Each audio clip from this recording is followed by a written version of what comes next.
Hai, apa kabar? Salam kenal, nama saya Kris Nur Akbar. Saya seorang profesional IT di salah satu perusahaan swasta publik. Dikarenakan banyak sekali yang DM maupun komen di sosial media saya untuk dibuatkan tutorial atau short course tentang bisnis analis. Saya kali ini akan mencoba berbagi ilmu seputar bisnis analis di beberapa video saya. Yuk kita mulai.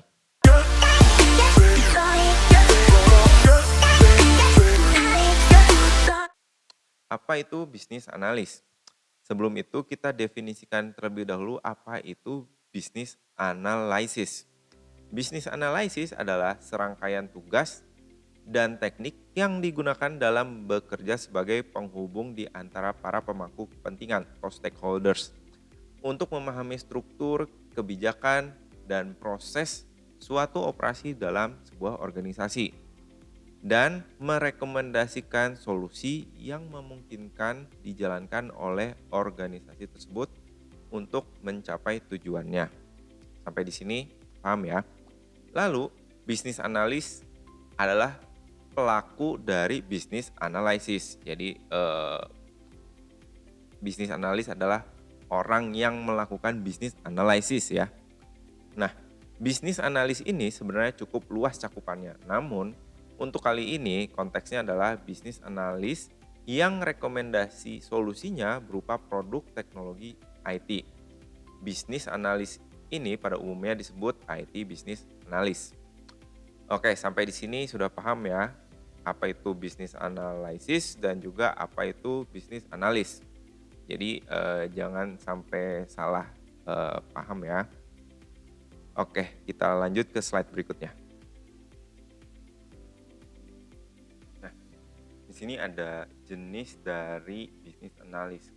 Karena skop bisnis analis sangatlah luas, bisnis analis dapat dibagi menjadi beberapa jenis sesuai dengan pekerjaannya.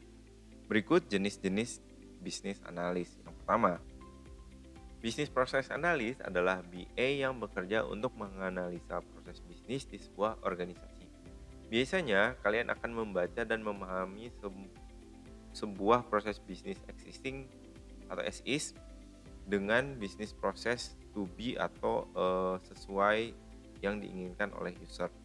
Di mana nanti di antara as is dan bisnis proses to be itu ada gap. Gap inilah yang akan dianalisa oleh bisnis analis sehingga dapat eh, membuat solusi yang sesuai dengan ekspektasi user. Nah, yang kedua adalah requirement analysis. Requirement analysis adalah BA yang bekerja untuk menggali kebutuhan user dengan berbagai macam metode yang kemudian hasilnya akan diberikan kepada tim developer. Nah, requirement analysis ini biasanya sebagai penjembatan dan juga hasil dari dokumennya yaitu disebut BRD itu akan diberikan ke tim developer. Nanti tim developer akan mereview dokumen tersebut dan membuatkan sistem sesuai dengan requirement tersebut. Nah, yang ketiga adalah sistem analis. Sistem analis adalah BA yang membuat functional specification dari sistem yang akan dibuat. Sistem analis akan bekerja dengan tim developer biasanya. Dan yang keempat adalah data analis. Data analis adalah BA yang mencari pola pada data ya atau informasi. Mendesain data analis adalah BA yang mencari pola data, mendesain structure data dan juga membuat report di dalam sistem yang akan dibangun yang diharapkan oleh user. Dan yang terakhir adalah user experience analyst, di mana user experience analyst ini adalah BA yang membuat user interface atau mendesain user interface dan juga interaksinya atau user experience-nya. BA inilah yang dapat membuat sebuah aplikasi menjadi user friendly. Nah, atau kalau di luar sana sebenarnya UI UX engineers ya. Tapi UI UX engineer ini adalah bagian dari bisnis analis sebenarnya. Nah, sampai di sini kalian sudah paham ya apa saja jenis-jenis dari bisnis analis. Kalau misalnya kalian masih belum paham bisa langsung tulis di kolom komentar. Oke, kita lanjut ke slide berikutnya. Nah, di sini saya mau menjelaskan apa aja sih skill yang dibutuhkan seorang bisnis analis atau BA ya. Untuk memudahkan kalian dalam menjalankan pekerjaan sebagai bisnis analis, kalian memerlukan skill yang tepat. Berikut ada beberapa skill yang mandatory dibutuhkan oleh seorang bisnis analis dan juga ada additional atau optional skill yang kalau kalian punya itu sangat sekali membantu ya. Yang pertama adalah skill komunikasi atau communication skill. Skill menulis dan berbicara sangatlah penting. Pada dasarnya BA merupakan komunikator profesional yang menjembatani antara bisnis tim dan juga teknologi tim atau developer. Jadi BA sebagai penjembatan ya. Yang kedua adalah problem solving. Setiap project pasti memiliki masalah. Bisnis analis lah yang mendefinisikan setiap masalah demi masalah untuk dicarikan solusi yang paling tepat, yang sesuai dengan harapan user atau user expectation-nya ya. Yang ketiga, kalian harus bisa mengorganize. Seorang bisnis analis mampu mengelola data reference baik itu minute of meeting maupun dokumen referensi lainnya untuk keperluan project yang kalian jalani. Nah, yang keempat, negosiasi skill. Di mana bisnis analis adalah seorang penjembatan di antara stakeholders ya. Bahkan bisa jadi banyak stakeholders gitu kan. Maka memerlukan sekali skill negosiasi yang baik untuk memutuskan sebuah kesepakatan bersama. Kadang BA itu menghadapi sebuah tantangan di mana ketika diskusi ataupun meeting itu ada dispute atau ada miskomunikasi atau lain sebagainya gitu ya. Sehingga disitulah peran BA untuk menjembatani untuk sebagai interpretasi atau interpreter antara user dan juga tim developer maupun stakeholders lainnya. Jadi BA harus bisa bernegosiasi. Nah, yang kelima yaitu fasilitator. Bisnis analis harus dapat menjadi fasilitator bagi seluruh stakeholder dalam berdiskusi. Baik itu meeting maupun conference call ya. Nah, yang terakhir adalah critical thinking. Bisnis analis harus dapat menganalisa banyak opsi dan memastikan solusi akhir sesuai ekspektasi dan kebutuhan seluruh stakeholders. Karena memang namanya bisnis analis ya, jadi memang kalian harus dituntut lebih kritis dalam menganalisa sebuah problem gitu ya. Sehingga bisa dicarikan solusi yang tepat, efektif gitu ya, yang sesuai dengan ekspektasi user. Jangan sampai user mintanya A, kalian analisa jadinya B gitu ya. Pasti nanti ketika user acceptance test pasti ada komplain dari user, sehingga kalian harus paham betul apa maunya user dan kalian harus bisa menganalisa dan mendeliver produk sesuai dengan ekspektasi user klien ya. Nah, tadi 6 skill mandatory ya yang penting kalian harus kuasai untuk menjadi business analyst. Nah, yang selain itu ada additional skill. Nah, ini sebenarnya skill opsional yang sangat membantu banget kalian menjalani profesi sebagai business analyst. Yang pertama adalah decision making. Terkadang kalian juga harus membuat keputusan sendiri, tentunya keputusan yang memang yang terbaik ya bagi project tersebut gitu ya, dan juga bagi user. Kadang user itu dia kadang nggak tahu juga gitu kan maunya tuh apa gitu. Dia user kadang hanya mengutarakan problem gitu ya, tetapi bingung apa solusinya. Nah, disitulah kita harus menjadi eee yang bisa menerjemahkan keinginan, masalah, sehingga kita pun juga bahkan membuat keputusan untuk rekomendasi sih ya, eee, keputusan untuk ditawarkan ke user gitu kan. Tentunya dengan banyak evidence yang mendukung dari decision kita. Nah, yang kedua adalah technical aptitude.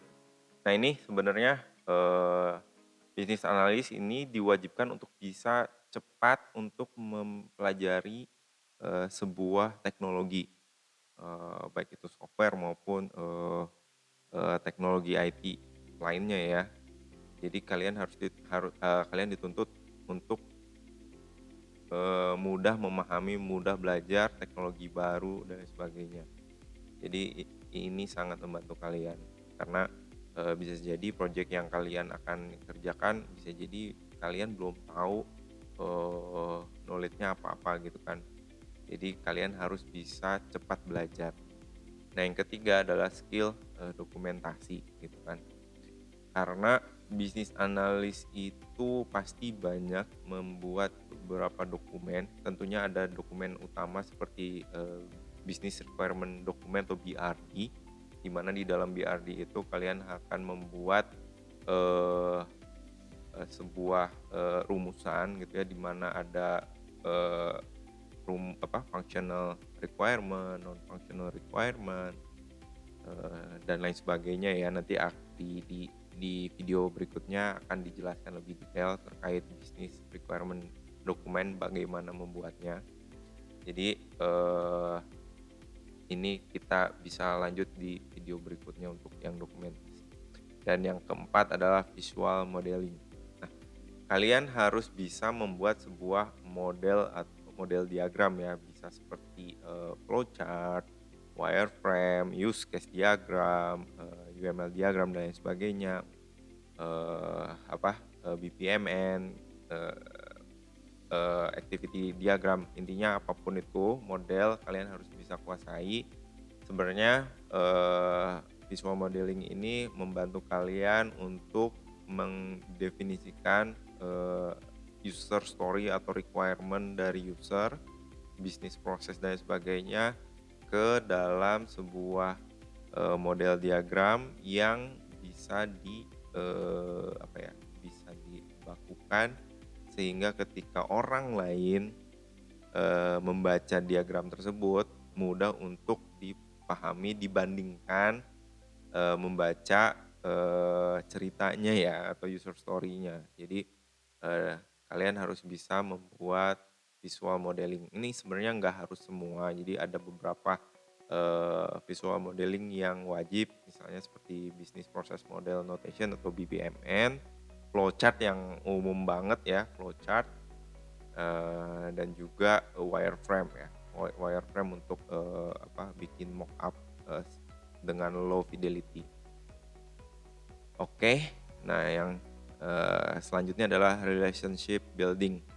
Nah, kalian harus punya kemampuan untuk membangun sebuah hubungan di antara stakeholders gitu ya, karena kalian akan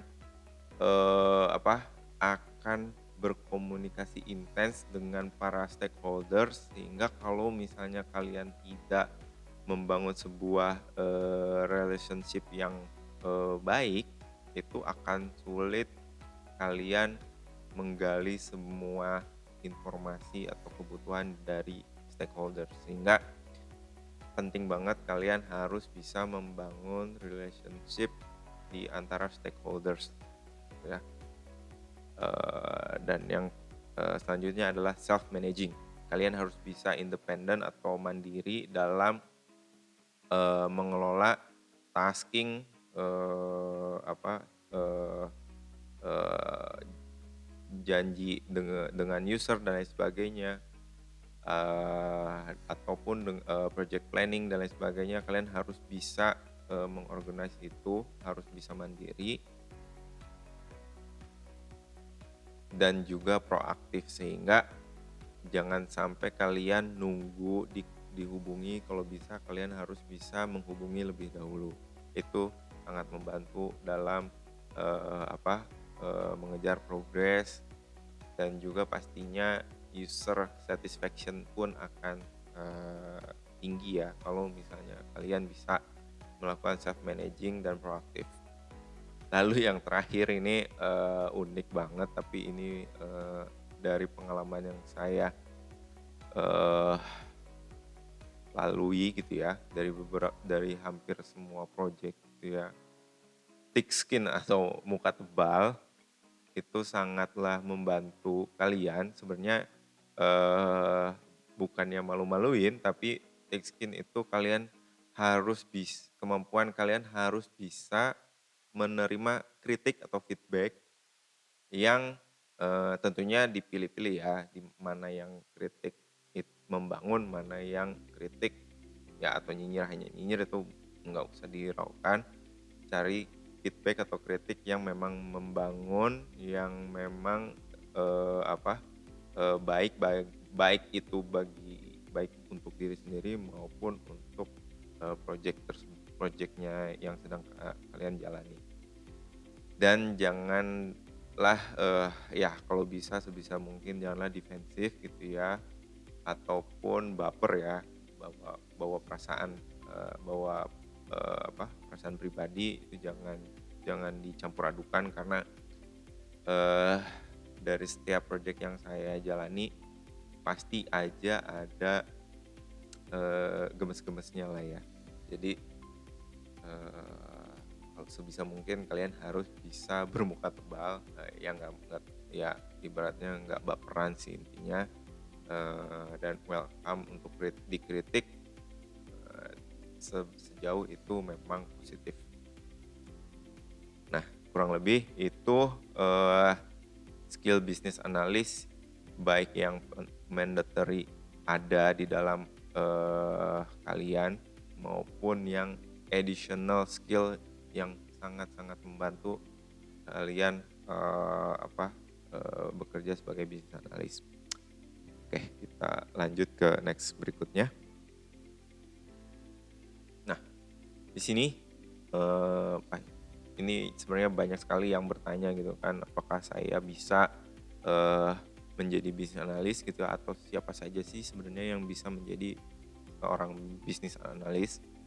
Pastinya kalian perlu tahu dari role apa kalian dapat menjadi business analyst dan karir apa yang Anda dapat lanjutkan setelah menjadi business analyst. Jadi di sini, dari dan ke-nya ya. Oke, business analyst itu nggak hanya, orang-orang yang background-nya IT. Background yang non IT pun sebenarnya bisa, yang terpenting kalian, memiliki skill-skill yang tadi di slide sebelumnya, saya sampaikan ya. Kalian harus bisa menguasai itu, maka menurut saya kalian udah bisa, menjadi seorang business analyst gitu ya. Nah, di sini, ada 2 sumber, ada yang, eee, kalau kalian adalah background-nya adalah seorang programmer, technical writer, atau database administrator, ataupun role apapun yang relate dengan IT, bisnis, sebenarnya kalian bisa, menjadi business analyst gitu kan. Jadi, nggak ada role khusus untuk jadi business analyst, yang penting kalian harus bisa menguasai, skill-skill mandatory yang ada di slide sebelumnya.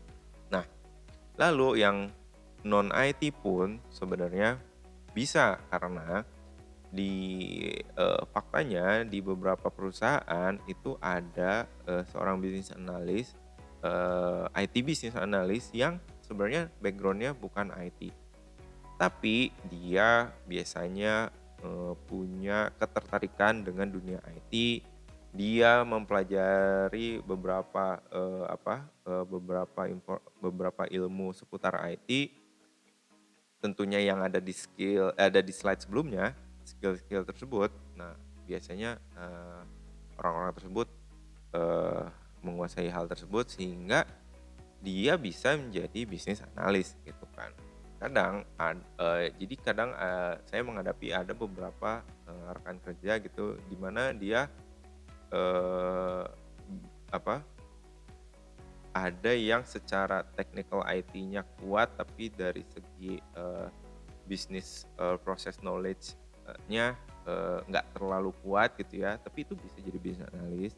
Ada juga yang dari sisi bisnis proses, knowledge-nya tuh kuat, tapi dari sisi IT-nya terkait, knowledge IT-nya, nggak kuat gitu ya, tapi dia bisa jadi business analyst gitu. Justru hal-hal tersebut bagus untuk, bagus untuk sebuah project, eee pengembangan sebuah produk IT ya kalau menurut saya. Karena pastinya agak susah untuk mencari orang yang, kualifikasinya kuat di bisnis proses dan juga kuat di, knowledge, IT-nya. Jadi itu agak agak sulit ya. Jadi, kalau bisa kolaborasi, kerja bareng kenapa enggak gitu kan, kan zamannya udah kolaborasi. Jadi, eee, sebenarnya itu nggak masalah. Nah yang yang selain tadi ya, ada skill dan sebagainya, kalian juga harus, mempelajari, bisnis prosesnya ya. Tadi saya sempat bilang ada bisnis proses, di mana bisnis proses ini sebenarnya bisa dipelajari dari expertnya atau memang kalian menjalani bisnis proses tersebut gitu ya. Sehingga kalian punya business experience, di mana business experience ini membantu kalian untuk menganalisa sebuah, problems untuk dibuat sebuah solusinya. Nah, itu, siapa aja sih yang bisa menjadi BA-nya business analyst? Saya udah jelaskan gitu ya, kalau misalnya ada pertanyaan bisa tulis di kolom komentar. Nah, next-nya, nah setelah business analyst bisa jadi apa gitu kan? Sebenarnya bisa jadi apa aja sih sebenarnya, cuman di sini saya mau meng-highlight 3 role saja gitu ya, yaitu yang pertama kalian bisa jadi product manager gitu ya, di mana kalian itu, role product manager ini kalian itu sudah sangat menguasai luar dalam dari satu produk tersebut gitu kan, sehingga kalian, mendapat role product manager, di mana nanti kalian bisa mengembangkan lebih lanjut produk tersebut untuk membuat value yang lebih besar lagi. Nah, yang kedua ada IT project manager gitu ya, di mana nanti kalian bisa jadi, PM-nya dalam sebuah project IT, pengembangan sistem gitu ya. Kalian, dengan basic business analyst kalian sangat sangat sekali bisa, lanjut ke role IT project manager. Dan yang ketiga adalah senior business analyst. Jadi kalian tetap di business analyst tapi kalian punya banyak sekali, business experience gitu ya, nggak hanya satu, proses bisnis tapi multiple proses bisnis. Nah itu kalian, eee, se semakin banyak ilmu yang kalian miliki, kalian bisa menjadi seorang senior business analyst gitu ya. Jadi, bisa shift ke role yang lain ataupun tetap di role yang sama, dan juga pindah ke naik ke senior level ya. Oke, next, di mana bisnis analis dapat bekerja. Nah, kalian bisa bekerja di industri mana aja sebenarnya, selama kalian menguasai bisnis proses dari industri tersebut.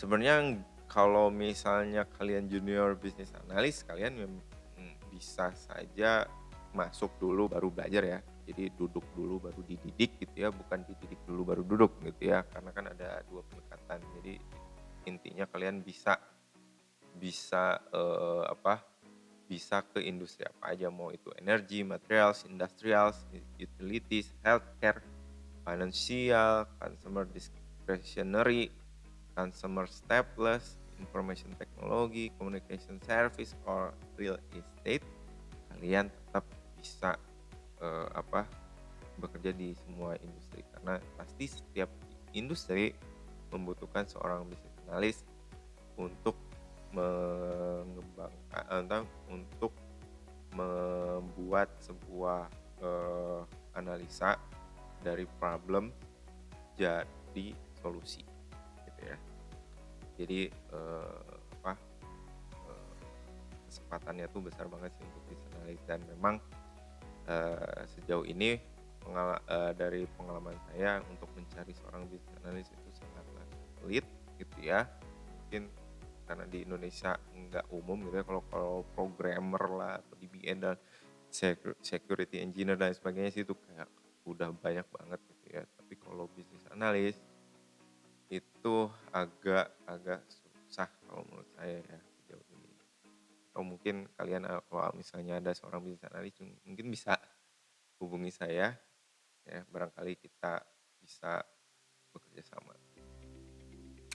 Oke, ya untuk eh untuk materi di apa di kursus yang video di pertama ini eh cukup sampai di sini. Selanjutnya kita akan mempelajari software development life cycle, karena business analyst harus tahu juga gitu ya life cycle dari sebuah pengembangan software gitu ya. Jadi kita lanjut di video berikutnya. Nah, kalau misalnya kalian ada pertanyaan, ada tanggapan, kritik maupun saran, silakan tulis di kolom komentar maupun DM ke sosial media saya. Ada di kolom deskripsi. Oke, terima kasih atas waktunya. Sampai jumpa. See you.